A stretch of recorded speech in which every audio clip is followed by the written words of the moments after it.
Welcome to this explainer. Today, we're unpacking a really fascinating tension that's unfolding right in front of us. We're looking at the delicate balance between the historical Christian mandate to share the gospel and the very real, everyday dynamics of our modern multi-faith society. I mean, just think about your own neighborhood, your workplace, or maybe your kid's classroom. For centuries, the religious landscape in the West was, well, overwhelmingly monolithic. But today, we live in a world of incredible religious diversity. So how do traditional institutions adapt to that? Let's find out. Okay, let's kick things off with a statistic that truly shifted the ground beneath our feet. Between the 2011 and 2021 censuses, the Christian population in England and Wales saw a massive 13.1 percentage point decrease. That is huge. For the very first time in census history, less than half of the population, 46.2% to be exact, described themselves as Christian. This isn't just some minor statistical blip, you know? It represents a profound demographic and cultural shift in a remarkably short period of time. So you might be wondering, where exactly did those numbers go? Well, if we look at the data, the no religion category surged dramatically to 37.2%, fundamentally shifting the UK's religious landscape. But here's the thing, it's not just about secularization, it's about pluralization. We're also seeing very noticeable increases in minority faiths. The Muslim population grew to 6.5% and the Hindu population to 1.7%. Basically, society is becoming less uniformly Christian, more secular, and significantly more diverse, all at the exact same time. To help us navigate all this, here's our roadmap for this explainer. First, a changing religious landscape. Second, why did society change? Third, the Christian dilemma. Fourth, Catholic and Anglican responses. Fifth, the scriptural reasoning movement. And finally, does dialogue create cohesion? All right, let's jump straight into Section 1, a changing religious landscape. To really grasp the magnitude of today's shift, we've got to recognize our baseline. Historically, Christianity hasn't just been a religion in the UK, it's been woven into the very fabric of the state itself. The monarch is literally titled the Defender of the Faith. Ever since Henry VIII appointed himself head of the Church of England, the ties between church and state have been entirely structural. I mean, even today, 26 bishops, known as the Lord Spiritual, sit in the House of Lords. Our school holidays revolve around Christian festivals, and the majority of religious education up to age 16 has to be Christianity. For the longest time, it was the unquestioned primary religion of the land. Moving on to Section 2, why did society change? So, how did we get from there to here? The source material points to three primary drivers of this pluralism. First up is globalization, that incredible expansion and interconnectedness of the world that brings extremely diverse cultures into our daily contact. Second is post-Enlightenment thinking. Since the 18th century, thinkers like Kant and Hume pushed the idea that knowledge comes from human reason and observation, not just divine revelation. This really fostered a kind of humanitarian tolerance, where essentially we don't judge others' lifestyles unless they cause harm. And the third driver? Migration. And it's important to note that this pluralism isn't just some recent phenomenon. It's driven by literally centuries of migration.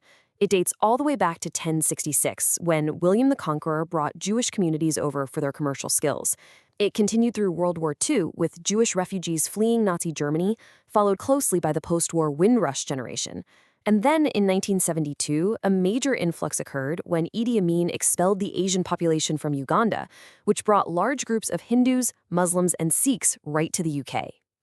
Which brings us to Section 3, the Christian dilemma. This brings us right to the core tension of our explainer. Christianity is inherently a missionary faith. Because of that, distinguishing between evangelism and proselytization becomes absolutely crucial. Evangelism is defined as a confident, yet humble, sharing of faith and good news. It's viewed as offering a gift of love and grace. Proselytization, on the flip side, is the active and sometimes forceful attempt to convert someone to your specific point of view.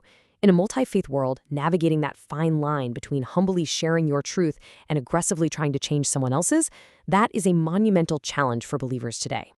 Let's see how the major institutions are handling this in Section 4. Catholic and Anglican responses. The Catholic Church addressed this deeply in Pope John Paul II's encyclical Redemptoris Missio. He makes it incredibly clear that the Christian mission is essential, meaning Christians are absolutely compelled to preach. But he also acknowledges that missionary activity can sometimes come across as intolerant. His proposed solution? Interfaith dialogue. He says it shouldn't be viewed as being in opposition to the Christian mission, but actually as a vital part of it. He urges Catholics to uncover universal truths and gladly acknowledge whatever is true and holy in other traditions, like Buddhism, Hinduism, and Islam, overcoming prejudice with total honesty and humility. The Church of England tackled this in a very similar way in their 2010 document, Sharing the Gospel of Salvation. They reaffirmed the mission to share faith, but they issue a pretty strong warning alongside it. Do not treat the Christian mission as some target-driven marketing exercise. They urge Christians to go way beyond mere tolerance, moving into positive engagement and active dialogue. They really emphasize sensitivity, noting that people simply don't like being pressured. Their advice is brilliant in its simplicity. Share your faith and just leave the ultimate judgment up to God. Now, it's one thing to read these documents, but seeing this high-level theology in physical, historical action is something else entirely. Back in 1986, Pope John Paul II attended the Inter-Religious Prayer Meeting in Assisi. By standing right alongside leaders of various global faiths, he wasn't abandoning his own beliefs at all. Instead, he was modeling exactly what Redemptoris Missio call for: respectful, humble dialogue right on the world stage. This leads us to Section 5, the Scriptural Reasoning Movement. So what does this kind of dialogue actually look like for everyday people? Well, enter the Scriptural Reasoning Movement. This is a fascinating approach to interfaith dialogue that acts as a safe, highly structured microcosm for conversation. To make it work, they enforce some very strict rules. Rule 1, you must meet in a religiously neutral space. Rule 2, the discussion has to be strictly text-centered, focusing purely on the meaning and application of brief passages. And the golden rule? Absolutely no evangelizing or attempting to convert. The goal here isn't missionary work. The ultimate goal is mutual understanding. On the ground, it looks exactly like this. Small groups of Jews, Christians, and Muslims, usually about 3 to 12 people, sitting together in a circle, looking at texts. By completely removing the pressure of conversion, participants are free to ask really honest questions. As the movement's motto suggests, it allows people to understand a bit about others and a lot about themselves. It's amazing how friendships form despite deep religious differences, simply by sharing that same physical and intellectual space. And finally, Section 6. Does dialogue create cohesion?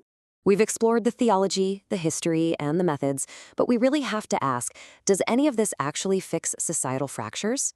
Well, the source material presents a pretty balanced view. On the pro side, interfaith dialogue undoubtedly improves communication, breaks down harmful stereotypes, and unifies communities on a deeply personal level. But there are cons. It alienates some traditional Christians who genuinely believe that tolerating other faiths without attempting to convert them is a direct abandonment of their core religious duty. Furthermore, critics point out that dialogue doesn't actually solve the fundamental, conflicting theological truth claims between these different religions. To wrap up this explainer, I want to leave you with a really provocative thought drawn directly from our sources. Some argue that a lack of social cohesion doesn't actually stem from religious differences at all. Instead, they point to material inequality, things like deep divisions in housing, unemployment, and massive income disparities. If true societal hostility is rooted in these material problems, is religious dialogue, no matter how well-intentioned it is, truly enough to create lasting social cohesion, or are we just treating the symptoms? Think about that as you process everything we've covered today.